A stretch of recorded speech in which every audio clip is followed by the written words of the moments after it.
ডিজাস্টারের কাজ, রিকনস্ট্রাকশনের কাজ শুরু হয়েছে।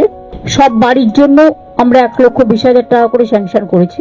আর যে পরিবারগুলোকে আমি বলেছি যাদের 5 লাখ টাকা করে দেওয়া হয়েছে, তাদের আমি একটা করে স্পেশাল হোমগার্ডের চাকরির কথা বলেছি, সেটাও আমরা করে দেবো। আমরা 15 দিন টাইম নিয়েছিলাম, আমরা তার মধ্যেই করে দেবো।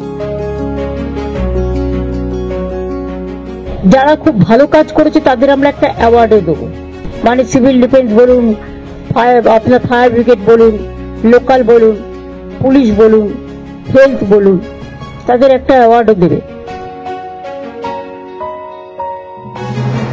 আমাদের কর্মীরা প্রশাসনের প্রত্যেকটা লাইন ডিপার্টমেন্ট থেকে শুরু করে সবাই, তারা ভীষণ কাজ করছে। ওই হার্ড ওয়ার্কিং এর জন্য আমরা সবাই তাদের অ্যাপ্রিসিয়েট করছি। এত তাড়াতাড়ি তারা যে রেস্টোর করতে পেরেছে, এবং রিলিফ ওয়ার্ক চলছে, এবং রিকনস্ট্রাকশনের কাজও আমরা অলরেডি স্টার্ট করেছি।